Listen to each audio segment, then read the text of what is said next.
Good morning, good afternoon और good evening जब भी आप ये वीडियो देख रहे हो। तो आज का हमारा जो टॉपिक है one of the most controversial है, that is heat versus cold. कि एक्यूट मस्कुलोस्केलेटल इंजरी में हीट यूज करें, कोल्ड यूज करें। जनरली हम तो कोल्ड यूज कर रहे हैं, बट अभी बहुत डिबेटेबल टॉपिक है ये। आपने डिफरेंट रिसर्चेस देखोगे, रिसर्च आर्टिकल देखोगे, बुक्स देखोगे, हर जगह अलग अलग बात है। तो हम आज कोशिश करते हैं इसको क्लियर करने की। हम इसकी दो पार्ट में इसको कवर करेंगे। पहले हम मैकेनिज्म ऑफ इंजरी देखते हैं और हीट देखेंगे। नेक्स्ट वीडियो में बाकी देखेंगे क्या लैक है, क्या हमें करने की जरूरत है, वो सब कुछ देखेंगे। So first we will talk about classification of acute muscular injury. क्या होती है? तो एक्यूट मस्कुलर इंजरी होती है वो दो तरह से होती है। या तो डायरेक्ट ट्रॉमा हो, जैसे कंफ्यूजन हो गया, कहीं चोट लगी, कहीं ब्लड एक्यूमुलेट हो गया, लेसरेशंस हो गई, ठीक है। या तो होती है इनडायरेक्ट ट्रॉमा। जैसे इनडायरेक्ट ट्रॉमा होती है जो डायरेक्टली इन्वॉल्वमेंट नहीं है। फॉर एग्जांपल दो तरह की होती है, एक्टिव और पैसिव। तो एक्टिव में कहना क्या है, डायरेक्टली इंजरी हो रही है, हर्ट नहीं हो रहा, बट क्या हो रही है एक्टिव इंजरी में इसेंट्रिक ओवरलोड। मतलब आपने वेट से जो इसेंट्रिक लैंडिंग कर रही हो बहुत ज्यादा ओवर वेट है, तो उससे क्या हो सकता है, मसल में चोट आ सकती है, टीयर हो सकता है, उसमें स्पैज़म आ सकता है। तो क्या हो सकता है, अगर आप ओवर वेट से इसेंट्रिक लोडिंग कर रहे हो, मतलब अगर आप वेट लेके बहुत हेवी वेट ले लिया और आपने लैंडिंग कर रहे हो, इस वेट पे अगर आते हो बहुत हेवी वेट के साथ, तो आपको चांसेस है कि एक्टिव इंजरी हो सके। वो दो तरह की होती है। एक होती है एक्यूट स्ट्रेन, आपने क्या उस टाइम पे आ जाए। हमने कहा कि जो एक्टिव इंजरी है वो दो तरह की है, या तो एक्यूट स्ट्रेन है या डोम्स है। तो एक्यूट स्ट्रेन में क्या हो रहा है, आपने इसेंट्रिक लोडिंग की और आपको उस टाइम पे इंजरी हुई। डोम्स क्या होता है, डिलेड ऑनसेट मस्कुलर सोरनेस, ठीक है। ये 42 टू 72 आवर्स के बाद दिखता है, जनरली 2 दिन बाद आती है। जब आप हैवी जिम करके आते हो बहुत दिन बाद, तो आपको सोरनेस महसूस होती है, दैट इज दी डोम्स। ये थोड़ा सा डिलेड कह सकते हो, ठीक है। बात करते हैं पैसिव इंजरी की। तो पैसिव इंजरी क्या, टेंसाइल ओवरस्ट्रेच, मतलब जो मस्कुलर है, जो मसल्स है, जो आपके फाइबर्स हैं, जो बेस हो रही हैं, वो में स्ट्रेच बहुत ज्यादा आ गया, दैट इज टेंसाइल ओवरस्ट्रेच। वो भी क्या हो सकता है, पैसिव इंजरी कॉज कर सकता है, ठीक है। हमने बात कर लिया क्लासिफिकेशन, अब मैकेनिज्म के बारे में बात करेंगे। तो मैकेनिज्म जो पहला है हमारा डायरेक्ट ट्रॉमा। तो डायरेक्ट ट्रॉमा कहीं होता है, उससे क्या होता है, हमारा कंफ्यूजन होती है। जिस पॉइंट पे डायरेक्ट ट्रॉमा होगी, मान लीजिए मेरा हाथ में इस पॉइंट पे डायरेक्ट ट्रॉमा हो गया, मेरा यहाँ पे कंफ्यूजन हो जाएगा। तो कंफ्यूजन मतलब क्या, ब्लड एक्यूमुलेट कर रहा है, फ्लूइड एक्यूमुलेट हो रही है, वो क्या कॉज कराएगा, इन्फ्लेमेशन कॉज कराएगा ड्यू टू एक्यूट इंजरी। ये हमारा डायरेक्ट ट्रॉमा का हुआ। सेकंड आता है इनडायरेक्ट ट्रॉमा। तो जब हमारा इनडायरेक्ट ट्रॉमा होता है, तो इनडायरेक्ट ट्रॉमा में हमने बात की एक्टिव इंजरी और पैसिव इंजरी, दोनों में क्या हो रहा है, मस्कुलर प्रॉब्लम आ रही है, मतलब या तो टेंसाइल ओवरस्ट्रेच हो रहा है, डोम्स बन रही है, स्ट्रेन आ रहा है। उस केस में क्या होता है ना, जो मायोफिब्रिल्स होती है, जो हमारी ब्रीजिंग होती है मायोफिब्रिल्स की, उसमें डिस्ट्रक्शन आता है, ठीक है। आपके फिलामेंट्स में डिस्ट्रक्शन आता है, तो देयर इज इनडायरेक्ट इंजरी। अगर मसल डैमेज होती है इसेंट्रिक ओवरलोड से, due to eccentric overload, that is active injury से अगर हमारी मसल डैमेज होती है, तो वो क्या कॉज कराती है, एक्यूट स्ट्रेन कॉज कराती है, या उसको हम बोलते हैं डोम्स, जो कि 24 to 72 hours, sorry 42 24 to 72 hours के बाद आपको देखने को मिलती है। अब हम बात करते हैं कौन से फैक्टर्स हैं जो आपके मसल स्ट्रेस और डैमेज को इंड्यूस कर रहे हैं, ठीक है। तो सबसे पहला है एनारोबिक मेटाबॉलिज्म। तो क्या होता है ना, कि जो एनाबॉलिक मेटाबॉलिज्म हो रही है वो प्रोमोट करती है किस चीज को, जो मेटाबॉलिक वेस्ट प्रोडक्ट्स होते हैं, ठीक है। जैसे इनऑर्गेनिक फॉस्फेट्स हो गए, आपके लैक्टिक एसिड्स हो गया, एस्पेराइड्स हो गए, ये क्या करती है, मसल को फैटिग करवाती है, इसका एक्यूमुलेशन होता है। तो इसलिए जब भी हमने देखा होगा रन करते हैं बहुत ज्यादा, तो हमारे काफ में क्या होता है, बहुत तेज पेन आता है। तो क्या जनरली क्या हो रही होती है कि वहां पे एनारोबिक मेटाबॉलिज्म होती है, लैक्टिक एसिड का डिपोजिशन हो जाता है, मसल फैटिग कर जाती है। दूसरा आता है रिएक्टिव ऑक्सीजन स्पीसीज। तो ये बहुत बेकार चीज कह सकते हैं नॉर्मल स्लेव लैंग्वेज में, कि क्या होती है, जो ऑक्सीजन स्पीसीज होती है, ये रिएक्टिव स्पीसीज होती है, स्कैवेंजर्स होती है। ये क्या करती है, ये कब जनरेट होती है, एरोबिक एनर्जी में जनरेट होती है। जब आप एरोबिक कर रहे हो तो जनरेट होती है, generated during aerobic energy transformation और हीट जनरेशन में बॉडी में हो रही होती है with in the muscle during the intense exercise. जब आप इंटेंस एरोबिक एक्सरसाइज में इन्वॉल्व हो रही हो, तो क्या हो रहा है कि ऑक्सीजन स्पीसीज होती है वो जनरेट होती है। ये क्या करती है ना, ये जो प्रोटीन और न्यूक्लिक एसिड और जो लिपिड है ना, उसको अफेक्ट करती है। उससे क्या होता है कि जो आपका मसल का स्ट्रक्चर है वो डिस्टेबलाइज हो जाता है, ठीक है। उससे क्या होगा, क्यों हो रहा है डिस्टेबलाइज, तो रीजन ये है कि एक्साइटेशन कॉन्ट्रैक्शन कपलिंग सिस्टम है। जैसे मैं क्या कि कैल्शियम या ट्रोपोनिन में बाइंड किया, उसको रिमूव किया, मसल ने एक दूसरे के ऊपर उसमें स्लाइड किया, तो प्रॉपर चैनल है जिसके अंदर एक्साइटेशन हो रही है, कॉन्ट्रैक्शन हो रही है मसल में, उसको ही दिक्कत प्रॉब्लम कर देता है। उससे क्या होता है, आपका डिस्टेबलाइजेशन ऑफ मसल स्ट्रक्चर होता है। अच्छा, अब एक्साइटेशन कॉन्ट्रैक्शन स्टॉपिंग सिस्टम कैसे इफेक्ट हो रहा है, तो क्या होता है कैल्शियम लेवल को मॉडिफाई कर देता है आपका रिएक्टिव ऑक्सीजन स्पीसीज, जिससे जो मसल का जो फोर्स जनरेशन है, जितना मसल प्रोड्यूस करना चाहिए फोर्स, वो फोर्स प्रोड्यूस नहीं हो पाता इस मसल के थ्रू। तो ये हमारा सबसे इंपॉर्टेंट आता है रिएक्टिव मोटो स्पीसीज। तो थर्ड अब जो हम बात करेंगे वो बात करेंगे हम हीट वर्सेस कोल्ड की। अभी तक तो हमने मैकेनिज्म देख लिया, कैसे पेन हो रहा है, कैसे इंजरी हो रही है, सब कुछ। अब हम बात करेंगे कोल्ड थेरेपी की, ठीक है। सो कोल्ड थेरेपी जनरली क्या हम टेम्परेचर को रिड्यूस कर रहे हैं, सरफेस एरिया का नाइसिंग के जो भी हमने मॉडलिटी यूज किया कोल्डिंग करने के लिए। तो कब कब यूज करते हैं, acute injury trauma, chronic pain, muscle spasm, DOMS और इन्फ्लेमेशन एडिमा में। ये तो हमने बात कर ली जो हम कर रहे हैं। हम आगे बात करेंगे क्यों कोल्ड और क्यों हीट, या कब कोल्ड कब हीट। तो पहले बात करते हैं इसका मैकेनिज्म। अगर हम मैकेनिज्म समझ सकते हैं तो फिर हम क्लासिफाई कर पाएंगे कि कहाँ कोल्ड यूज करना है, कहाँ हीट यूज करना है। तो सबसे पहला मैकेनिज्म है टेम्परेचर और स्किन मसल्स को रिड्यूस करता है। कोल्ड टेम्परेचर ऑब्वियसली बात है, टेम्परेचर रिड्यूस होगा। तो टेम्परेचर रिड्यूस होने से क्या होती है, जो आपकी जो ब्लड फ्लो है वो आपकी रिड्यूस होती है। हमें पता है कैसे कॉन्स्ट्रक्शन होता है, कैसे होता है, जो सिंपैथेटिक सिस्टम है ना उसके रिफ्लेक्स के थ्रू क्या होता है, activation of a sympathetic vasoconstriction reflex होता है, उसको एक्टिवेट करती है और वैसोकॉन्स्ट्रिक्शन कराती है। तो ब्लड का फ्लो उस जगह पे कम होगा, तो ऑब्वियसली बात है अगर ब्लड का फ्लो कम हुआ है वहां पे, तो आपकी जो हीट होती है वो कम ट्रेवल कर रही है, वहां पे क्या होगा, टेम्परेचर जो स्किन का वो डाउन होगा। सेकंड आता है हमारा रिड्यूसेस एडिमा। अब एडिमा कैसे रिड्यूस करेगी, हमने जैसे बात किया कि वहां पे ब्लड नहीं जा रही, तो इन्फ्लेमेटरी मेडिएटर्स जो है जैसे ल्यूकोसाइट्स हो गए हैं, क्या हुआ, की डिलीवरी को स्लो करेगा, तो ऑब्वियसली बात है ब्लड के थ्रू ही ट्रैवल करेंगे, हमने वैसोकॉन्स्ट्रिक्शन कर दी, तो वहां पे इन्फ्लेमेटरी मेडिएटर्स जा नहीं रहे, तो क्या होगा, inflammation of affected area is going to be reduced. The third is decreased tissue temperature also reduces the metabolic demand of hypoxic tissue. Obviously बात है अगर कोई टिश्यू हाइपोक्सिक हो रखा है, अब उसकी अगर डिमांड को कम नहीं किया गया, तो ऑलरेडी उसके पास कम सप्लाई है, उसकी डिमांड बढ़ा दो, तो कम सप्लाई में डिमांड बढ़ाओगे तो खत्म हो जाएगा ना। आपको तबीयत खराब हो रखी है आपकी, और आपको मैं बोलूंगी जो आप नॉर्मल तबीयत में आप जितना काम करते थे डबल काम करो खराब तबीयत में, ऑब्वियसली बात है आप मर ही जाओगे ना। ऑब्वियसली वही बात है कि अगर आपने उसके metabolic demand of hypoxic tissue को कम नहीं किया तो डैमेज हो जाएगी। उस केस में क्या होता है कि टिश्यू टेम्परेचर को जैसे रिड्यूस करते हैं, जो मेटाबॉलिक डिमांड है वो कम हो जाती है, तो हम उसको secondary hypoxic damage of injured tissue से बचाते हैं। तो हमने बात करी 3 पॉइंट की। अब हमारा 4th पॉइंट क्या कहता है कि cold therapy induces local anaesthetic effect. तो जो हमारा कोल्ड थेरेपी है वो हमारा क्या प्रोड्यूस कर रहा है, एक लोकल एनेस्थेटिक इफेक्ट प्रोड्यूस कर रहा है। मतलब क्या होता है कि कोल्ड इंड्यूस्ड न्यूरोप्रैक्सिया, ठीक है, क्या कोल्ड इंड्यूस्ड न्यूरोप्रैक्सिया, इसमें क्या हो रहा होता है कि जो हमारी नोसिसेप्टर्स है उसकी जो थ्रेशोल्ड होती है ना उसको हम डिक्रीज करते हैं by decreasing the activation of the threshold of the tissue nociceptors. मतलब अब थ्रेशोल्ड क्या होता है कि वो मिनिमम अमाउंट ऑफ सिग्नल या इनपुट जिससे हम किसी चीज को एक्साइट कर सकते हैं या स्टार्ट कर सकते हैं, that is called as threshold. तो हम उस थ्रेशोल्ड को क्या करेंगे, डिक्रीज कर देंगे। एक्टिवेशन जो है थ्रेशोल्ड का, हम उस थ्रेशोल्ड के एक्टिवेशन को ही डिक्रीज कर रहे हैं, ठीक है। उसके बाद अगर हम बात करें तो अब अगर आपका एक्टिवेशन जो थ्रेशोल्ड का एक्टिवेशन आपने कम कर दिया तो क्या होगा, जो कंडक्टिंग वॉल्यूम है, मतलब जितना अमाउंट में कंडक्शन जा रहा है नर्व सिग्नल्स के थ्रू जो पेन कन्वे कर रहा है वो कम हो जाएगा। अब आप सोचो कि मान के चलो कि मुझे टोटल 10 गोली लगेंगे, 10 बुलेट शॉट्स लगेंगे मुझे किसी एक वुडन पीस को क्रॉस करने में, मतलब इस तरफ से गोली मारूं मैं उस तरफ से निकल जाए, अगर मैं कंटिन्यूअसली 10 राउंड शूट करूंगा तो जाके शायद वो क्रॉस कर जाए। अब अगर मैंने सिर्फ 8 राउंड्स ऑफ बुलेट फायर किया किसी वुडन लॉग पे, तो क्या होगा कि जो मिनिमम अमाउंट 10 बुलेट्स उसको रिक्वायर्ड थी ताकि वो पूरा एक होल बन जाए वुडन लॉग में, वो अब नहीं बन पा रहा क्योंकि मैंने क्या किया, थ्रेशोल्ड से 2 बुलेट कम फायर की है।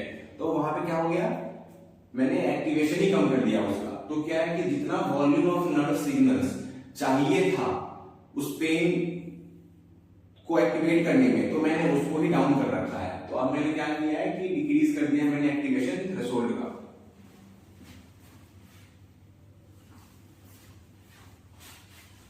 तो फिफ्थ क्या कहता है, फिफ्थ ये कहता है कि decrease muscle temperature also reduces muscle spasm by inhibition of spinal cord reflection.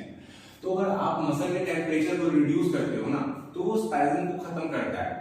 मतलब ये देखा गया रिसर्च में कि जो मसल टेम्परेचर आप कम कर रहे हो, इसका मतलब आप कोल्ड यूज कर रहे हो, तो मसल स्पैज्म को रिलीव करता है। कैसे? इनहिबिशन ऑफ जो स्पाइनल कॉर्ड का जो लूप है ना, रिफ्लेक्स लूप की अगर स्पैज्म है तो हायर क्या हो रहा होता है कि जो हायर सेंटर्स हैं, हायर सेंटर से डिस इनहिबिशन हो रहा है। मतलब जो डिस इनहिबिशन है वो नहीं हो पा रहा है। मतलब क्या होता है ना कि जो आपके हायर सेंटर्स ब्रेन होते हैं वो इनहिबिट करते हैं कि भाई ठीक है तुम अब रुक जाओ, अब कॉन्ट्रैक्ट मत करो, ठीक है। तो जो डिस इनहिबिशन है मतलब कॉन्ट्रैक्ट करने से रोक रहा है, उसका इनहिबिशन हो जाता है, तो कंटिन्यूअस फायरिंग बॉडी होती है। या आप कह सकते हो गोल्गी टेंडन ऑर्गन है, ये है, ये प्रोटेक्टिव मैनर में चले जाते हैं और मसल को स्पैज्म बना देते हैं। तो जो स्पाइनल कॉर्ड रिफ्लेक्स लूप बन रहा है नहीं आपका कॉन्ट्रैक्शन एंड वो वाला, उसको हम ब्रेक कर देते हैं कोल्ड थेरेपी। ठीक है, तो अभी तक हमने हीट कर लिया, कोल्ड कर लिया, हमने मैकेनिज्म कर लिया, सब कुछ कर लिया। अब जो हमारा मेन आता है कि भाई क्या हीट वर्सेस कोल्ड क्या, तो अब हम जो करेंगे वो करेंगे रिसर्च बेस्ड एविडेंसेस से कि रिसर्चर्स क्या कहती हैं। ठीक है, तो before coming to research based evidence हम थोड़ा सा हीट के बारे में बात कर लेते हैं। तो हीट में हम क्या करते हैं, ब्लड के फ्लो को बढ़ाते हैं, जो कि आपके सेल के मेटाबॉलिज्म को इंक्रीज करता है, इलास्टिसिटी ऑफ कनेक्टिव टिश्यू को भी इंक्रीज करता है। तो इन दोनों मिलकर क्या करते हैं, हीलिंग को प्रमोट करते हैं। कैसे? अगर आपका ब्लड फ्लो बढ़ रहा है, सेल का मेटाबॉलिज्म बढ़ रहा है, इलास्टिसिटी बढ़ गई, तो वहां पे हीलिंग प्रमोट होगा। कैसे? क्योंकि ऑक्सीजन का सप्लाई वहां पे ज्यादा जाएगा, ये हीट करता है। अब एक और बात आप ध्यान से देखना कि रिसर्च में क्या देखा गया है कि जो neural transduction of heat is mediated by TRP vanilloid 1 receptors. तो ये जो टीआरपी वेनिलॉइड टीआरपीवी1 जिसको बोलते हैं, जो ये रिसेप्टर्स होते हैं ना, ये न्यूरल ट्रांसडक्शन ऑफ हीट को मेडिएट करते हैं। ठीक है, अब बीच ये है क्या रिसेप्टर्स? तो ये कुछ नहीं है, ये आयन चैनल्स हैं जो कि नॉसियस पेनफुल हीट, जो नॉसियस हीट होती है उस हीट से एक्टिवेट होते हैं। तो हम क्या करते हैं ना कि स्टिमुलेट करते हैं टीआरपीवी1 को विद इन द ब्रेन, जो क्या करता है, मे मॉड्यूलेट एंटी नोसिसेप्टिव डिसेंडिंग पाथवे। तो क्योंकि आपका टीआरपीवी1 वेनोलिट जो है ये क्या है, ये आपके न्यूरल ट्रांसडक्शन ऑफ हीट को मेंटेन कर रहा है। अब हमने क्या किया, ब्रेन के अंदर किसी पर्टिकुलर आयन चैनल्स या रिसेप्टर्स को हमने एक्टिवेट किया कि क्या करेंगे, जो नोसिसेप्टिव डिसेंडिंग पाथवे है, जो पेन को लेके आ रहा है, उसकी अगेंस्ट काम करेंगे। क्या बोला हमने, एंटी नोसिसेप्टिव डिसेंडिंग पाथवे पे वर्क करेंगे और उसको रोक देंगे। ठीक है, तो इसके थ्रू क्या होगा, पेन कम होगा, पेन कम होगा तो स्पैज्म में चला जाएगा। पेन स्पैज्म जिसका साइकिल है, ये हम पढ़ेंगे आगे, ये भी आपको पता होगा हायर क्लासेस में होंगे। तो पेन और स्पैज्म जिसका साइकिल फॉर्म करता है, तो हमने पेन खत्म किया, वो कहीं ना कहीं आगे स्पैज्म को भी खत्म करेगा। हम आते हैं अपने मोस्ट अवेटेड पॉइंट पे, कोल्ड वर्सेस हीट। तो ये जो भी मैंने आपको बताऊंगा ये सब कुछ रिसर्च बेस्ड है, आर्टिकल्स लिया है मैंने, आर्टिकल का लिंक आपको नीचे प्रोवाइड कर दूंगा, वहां आप देख सकते हैं। सो रिसर्चर्स क्या कहती हैं? So a study done by Mayer et al. Compared the effect of heat therapy versus cold for treatment of low back DOMS, मतलब डिले डोर्सल मसल सोरनेस, जो लो बैक में था उसमें डोम्स के ट्रीटमेंट के लिए मेयर ने क्या किया, कंपेयर किया हीट थेरेपी और कोल्ड थेरेपी को। तो ये देखा गया, आप इस रिसर्च को डिटेल में पढ़ना, मैं आपको सबके बारे में हल्का बता रहा हूं। सो ये देखा गया कि जो पेन रिलीफ स्कोर था वो 138% हायर था then cold pack at 24 hours post exercise. मतलब जो आपकी कोल्ड की जो पेन रिलीफ थी ना वो 138% ज्यादा थी, the pain relief score was 138% higher with the cold, है ना, अगर हम कंपेयर करें हॉट बैक से। तो ठीक है, कब? That is after 24 hours of post exercise. ठीक है, 24, क्योंकि डोम्स 24 से 72 घंटे बाद बनता है, तो हमने 24 से 24 आवर्स के बाद के जो लो बैक के पोस्ट एक्सरसाइज के जो पेशेंट लिए लो बैक डोम्स के, उसमें ये देखा गया कि कोल्ड से 138% हायर पेन रिड्यूस हो रहा है।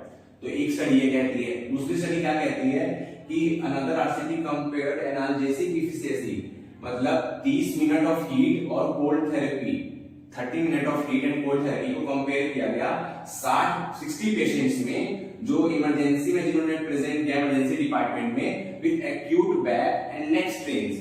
तो हमें क्या देखा, हमने देखा कि कोई सिग्निफिकेंट डिफरेंस पेन स्कोर में ऑब्जर्व नहीं हुआ हमारे कोल्ड और हीट के बीच में। तो जो लो, हाँ क्यों नहीं हुआ कह सकते हैं, क्योंकि 60 पेशेंट थे, यहाँ पे 60 में आपने आधे को 30 मिनट में हीट दिया, 30 को कोल्ड दिया, आपको क्यों नहीं हुआ? तो इसलिए नहीं हुआ क्योंकि शायद हमने कोई कंट्रोल ग्रुप को इस रिसर्च में यूज नहीं किया गया था, इस कारण से लो एनाल्जेसिक इफेक्ट आइस का या हॉट में देखने को मिल सकता है। तो ये रिसर्च हो गई, एक ये हो गई। थर्ड पे आते हैं, जो हसन जी थे उन्होंने क्या किया, कंपेयर किया इमर्शन इन वाटर वार्म जो का टेम्परेचर था 38 degree Celsius for 30 minute versus cold water immersion that was at 20 degree Celsius for 30 minutes, ठीक है, वर्सेस कंट्रोल ग्रुप। इन्होंने कंट्रोल ग्रुप लिया तो इन्होंने क्या देखा कि इन्होंने ये देखा कब, अच्छा इन्होंने कब कंपेयर किया, तो इन्होंने क्या किया कि एट 60 यंग एथलीट्स लिए, 60 यंग एथलीट्स में इन्होंने क्या कराया, हैम्स का इसेंट्रिक एक्सरसाइज कराया। हैम्स 60 पेशेंट्स में हैम्स का इसेंट्रिक एक्सरसाइज करवाने के बाद इन्होंने पॉपुलेशन को कंट्रोल ग्रुप में, वार्म वाटर में, कोल्ड वाटर में सब में डिस्ट्रीब्यूट कर दिया। अब इसेंट्रिक हैम्स की इसेंट्रिक खत्म होने के बाद इन्होंने क्या किया, 15 मिनट वेट किया। 15 मिनट के बाद इन्होंने कंट्रोल, वार्म और कोल्ड ट्रीटमेंट स्टार्ट किया। कंट्रोल में कन्वेंशनल मेथड यूज किया गया, वार्म वाटर इमर्शन में 38 डिग्री सेल्सियस 30 मिनट के लिए, कोल्ड वाटर में 20 डिग्री सेल्सियस 30 मिनट के लिए किया। तो इन्होंने क्या देखा कि जो वार्म वाटर सिग्निफिकेंटली रिड्यूसेस, क्या रिड्यूस किया, मार्कर्स ऑफ मसल स्ट्रेस जैसे स्केलेटल ट्रोपोनिन 1 हो गए, क्रेटिनिन काइनेज हो गया, आपकी मायोग्लोबिन लेवल हो गई, कंपेयर्ड विद कोल्ड वाटर और कंट्रोल ग्रुप। तो इसमें वार्म वाटर में ये दिखा कि जो मार्कर्स थे आपके इन्फ्लेमेशन के, मसल स्ट्रेस के, वो उसको रिड्यूस किया as compared to cold water, ठीक है। और इसकी जो पी वैल्यू थी, मतलब सिग्निफिकेंस जो स्टडी का वो अच्छा था, लेस देन 0.05 था। वहीं पे इन्होंने कोल्ड वाटर में क्या देखा, कोल्ड वाटर इमर्शन ने क्या किया कि significantly increases the markers of muscle stress. तो यहाँ पे मसल स्ट्रेस के मार्कर्स को इंक्रीज कर दिया। तो इनके अकॉर्डिंग क्या हुआ, हॉट वाटर यूज करना चाहिए। तो देखो अभी तक हमने जो मेन 3 जो रिसेंट के अच्छे आर्टिकल्स मैंने देखे हैं, तो तीनों कॉन्ट्राडिक्टरी निकले हैं। जैसे हम बात करें तो इन्होंने कहा कोल्ड वाटर, मेयर ने कहा कोल्ड वाटर 138% अच्छा रिकॉर्ड दे रहा है। दूसरी आरसीटी ने ये कहा कि भाई कुछ खास डिफरेंस तो नहीं दिखा हमें, शायद उनके पास कंट्रोल ग्रुप ना हो। फिर हसन जी ने तो कंट्रोल ग्रुप भी ले लिया, उनको वार्म वाटर सही लगा, वार्म वाटर स्ट्रेस मार्कर। तो क्यों हमें अभी तक प्रॉपर एग्जैक्ट सही चीज नहीं मिल पा रही है? क्योंकि क्या है ना, बहुत लिमिटेशंस हैं। आप जो भी स्टडी आप देखोगे बहुत लिमिटेशंस है। जैसे मैं बात करूं, बहुत कम स्टडीज हुई हैं हीट वर्सेस कोल्ड। अब आज के टाइम में कौन ही करना चाहता है हीट वर्सेस कोल्ड अपनी थीसिस? सबको चाहिए बड़े topics, robotics, neuromuscular technique, NDT, सबको बड़े बड़े रिसर्चेस का नाम चाहिए। नो वन वांट्स कि भाई बेसिक पे भी हम काम करें। तो फ्यू स्टडीज हो रखी हैं, लिमिटेशंस की बात कर रहा हूं मैं। उसके बाद बहुत सारे मेथोडोलॉजिकल लिमिटेशंस हैं, बहुत सारे रिसर्च जो मैंने देखे हैं उसमें मेथोडोलॉजिकल लिमिटेशंस नहीं, मेथोडोलॉजी प्रॉपर डिफाइन नहीं है, कहीं से सही से यूज नहीं किया गया है बहुतों में। बहुत सारी स्टडी को इस मतलब बहुत सारी स्टडीज में ऐसे आर्टिकल्स को इंक्लूड किया गया है जिनकी पेड्रो स्कोरिंग बहुत कम है। मतलब अगर मैं बात करूं तो 4 भी क्रॉस नहीं हुई 10 में, तो उनका भी इंक्लूजन किया गया है। कंट्रोल ग्रुप, जैसे मैं बात की आरसीटी में कंट्रोल ग्रुप का लैग है, तो कंट्रोल ग्रुप लैग है, ये भी लिमिटेशंस है। तो इतने सारे अगर लिमिटेशंस का देखें अगर, तो क्या है ना कि जो अवेलेबल डाटा है वो इतना सफिशिएंट नहीं है, डिफिकल्ट है हमारे लिए कि हम एक प्रॉपर एविडेंस बेस्ड रिकमेंडेशन दे सकें कि कोल्ड थेरेपी और हीट थेरेपी में विच इज बेटर है। बट आपको मैं 2 रिसेंट आर्टिकल्स के बारे में बताता हूं जिसके अकॉर्डिंग हम किसी निर्णय पे तो पहुंच सकते हैं। सो अमेरिकन एसोसिएशन ऑफ ऑर्थोपेडिक्स ने क्या कहा कि उन्होंने ये बोला रिसेंटली अभी कि भाई देखिए कोल्ड थेरेपी सफिशिएंट है। अगर आपके पास कोई पेशेंट आ रहा है एक्यूट इंजरी के साथ, तो उनका कहना है कि एक्यूट अगर आप आ रहे हो तो एक्यूट केसेस में हमें क्या करना है, कोल्ड थेरेपी यूज करना है। वैसे ही मैं बात करूं तो 20 में एक जर्नल ऑफ स्पोर्ट साइंस ने सिस्टमिक रिव्यू में ये कहा है कि स्टार्टिंग के 24-48 आवर्स में कोल्ड थेरेपी का यूज करो, हॉट थेरेपी यूज नहीं करना है। 2021 के भी मेटा एनालिसिस में ये कहा गया है कि इन केसेस ऑफ एक्यूट इन्फ्लेमेशन और मसल स्पैज्म और chronic muscular stress you should go with the cold pack, ठीक है। हीट क्यों नहीं? तो 2022 में एक American association of sports sciences ने ये कहा है कि starting after 48 to 72 hours you should go with the heat, but before that you should always go with the cold, because according to them what happens when you give hot therapy to any patient we present with the acute musculoskeletal stress. What happens if we give them a hot therapy? It induces vasodilation effect. Vasodilation will push blood to the injured area. ठीक है, it might cause more damage because that area is damaged, है ना? वो area damage हो रखा है. That area has been damaged. What may happen that if some tissue, some part of muscle is not in its normal state, and we are increasing the metabolic demand, as we are increasing the blood flow to that area after giving the hot therapy, we are supposing from that muscle to do more work. Means we are increasing the demand, metabolic demand. So that muscle is in stress, and now that muscle is in stress, we are pushing that muscle to work harder. It means we are increasing the demand. It may cause further more fatigue, more damage to that part of the muscle or tissue.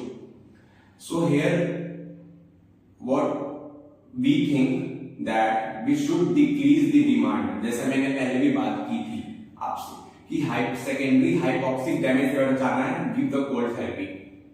सो मैं आपको सारे research articles नीचे डाल दूंगा description में, आप वहां से रिसर्चेस पढ़ सकते हैं.